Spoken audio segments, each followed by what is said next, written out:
Di sini saya akan menjelaskan tentang materi kerangka dasar penyusunan dan penyajian laporan keuangan bank syariah dari mata kuliah akuntansi perbankan dan syariah.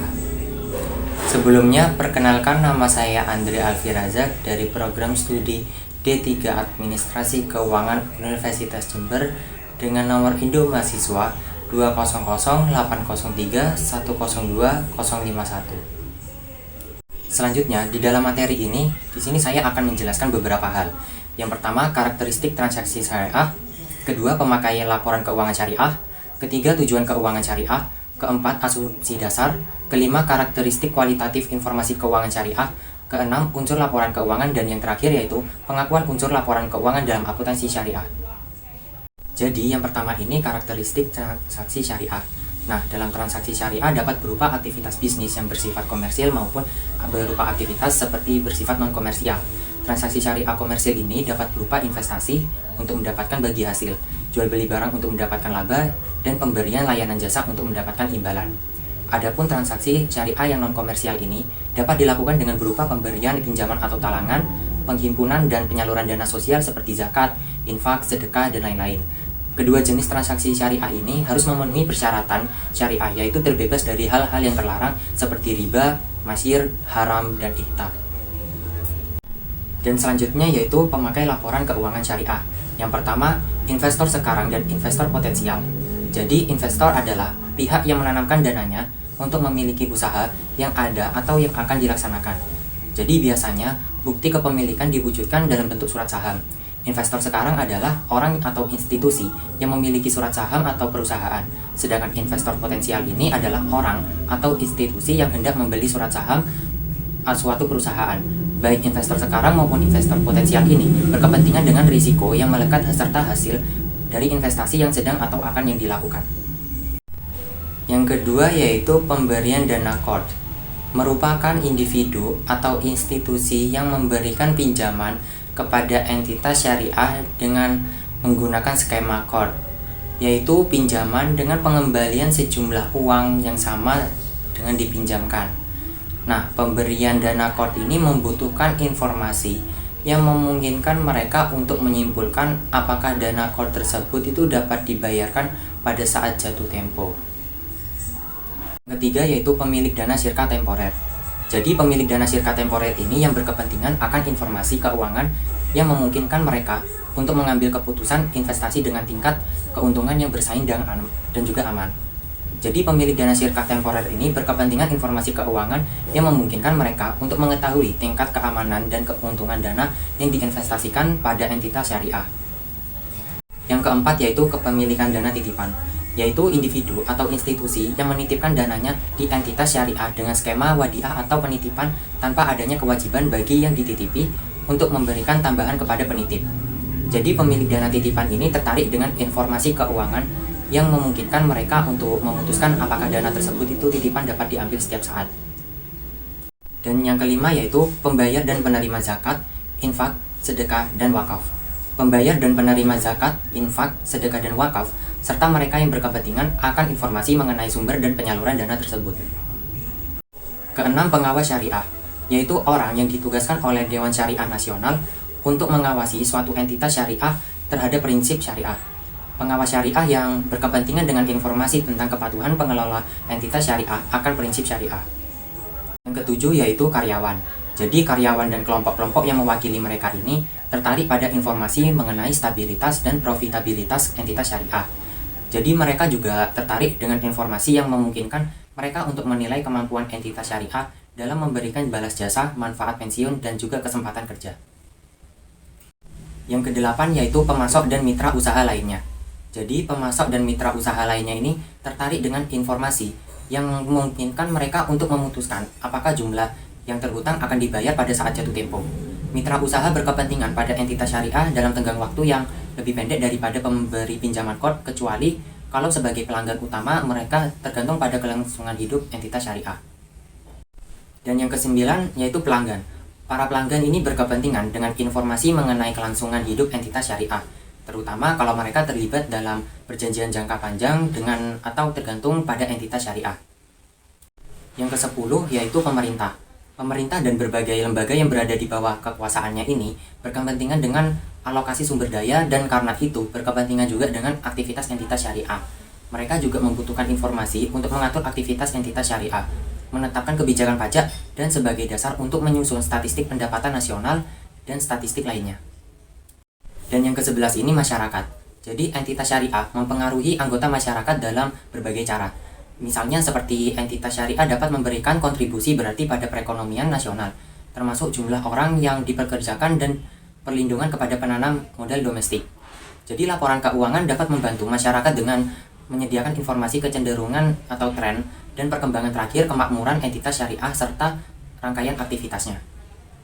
Dan selanjutnya yaitu dalam laporan keuangan syariah ini terdapat beberapa tujuan. Jadi tujuan yang pertama, meningkatkan kepatuhan terhadap prinsip syariah dalam sebuah transaksi dan kegiatan usaha. Yang kedua, informasi kepatuhan entitas syariah terhadap prinsip syariah, serta informasi aset, kewajiban, pendapatan, dan beban yang tidak sesuai dengan prinsip syariah, bila ada serta bagaimana perolehannya dan penggunaannya.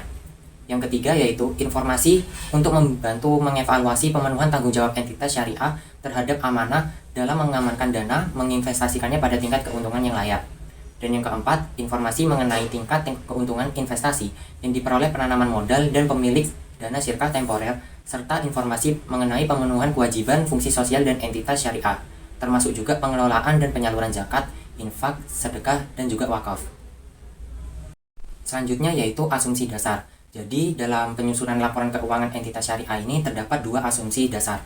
Dasar yang pertama yaitu dasar akrual. Jadi dasar akrual ini untuk mencapainya tujuan, laporan keuangan disusun atas dasar akrual. Dengan dasar akrual, pengaruh transaksi dan peristiwa lain diakui pada saat kejadian dan bukan pada saat kas atau setara kas diterima atau dibayar. Serta diungkapkan dalam catatan akuntansi dana dilaporkan dalam laporan keuangan pada periode yang bersangkutan. Laporan keuangan yang disusun atas dasar akrual ini memberi informasi kepada pemakai tidak hanya transaksi masa lalu yang melibatkan penerima dan pembayaran kas, tetapi juga kewajiban pembayaran kas di masa depan sumber daya yang mempresentasikan kas yang akan diterima di masa depan. Dan yang asumsi yang kedua ini yaitu kelangsungan usaha. Jadi laporan keuangan ini biasanya disusun atas dasar asumsi kelangsungan usaha entitas syariah dan akan melanjutkan usahanya di masa depan nanti. Nah, jadi oleh karena itu entitas syariah ini diasumsikan tidak bermaksud atau berkeinginan melikuidasi atau mengurangi secara material skala usahanya.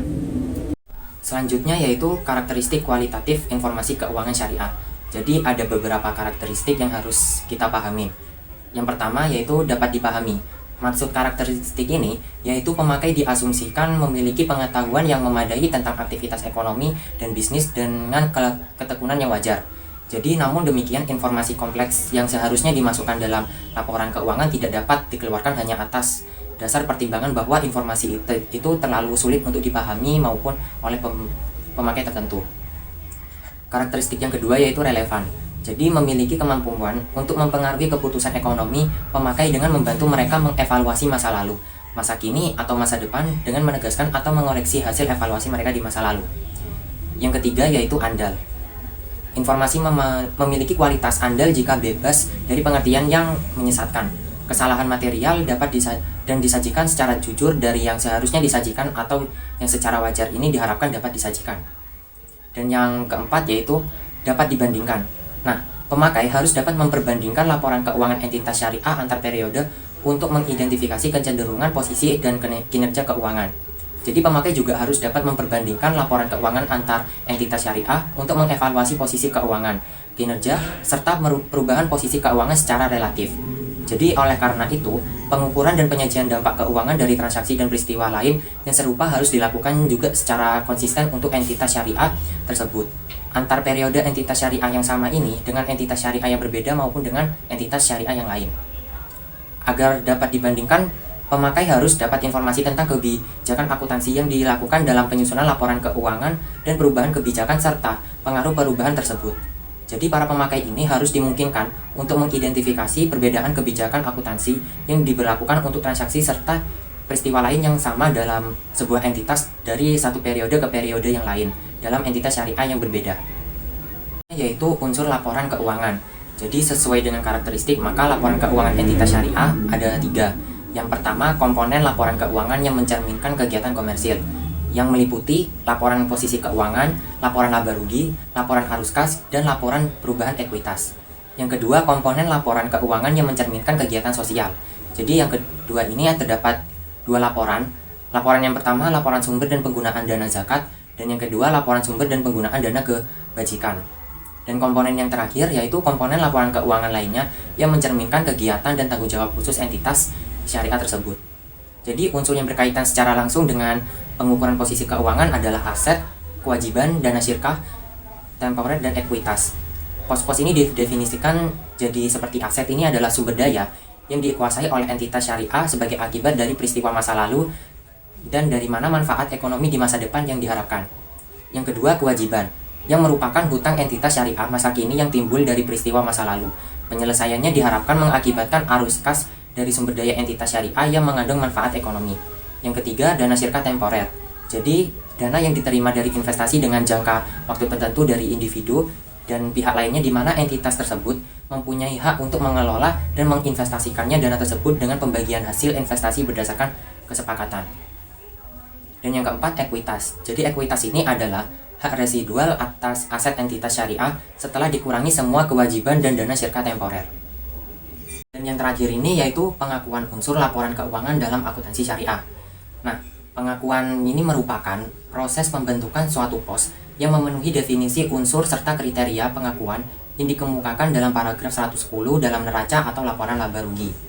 Pengakuan dilakukan dengan menyatakan pos tersebut baik dalam kata-kata maupun dalam jumlah uang yang dicantumkannya ke dalam neraca atau laporan laba rugi. Jadi pos ini yang memenuhi kriteria tersebut harus diakui dalam neraca atau laporan laba rugi. Kelalaian untuk mengakui pos semacam itu tidak dapat diralat melalui pengungkapan kebijakan akuntansi yang digunakan untuk melalui catatan atau materi penjelasan.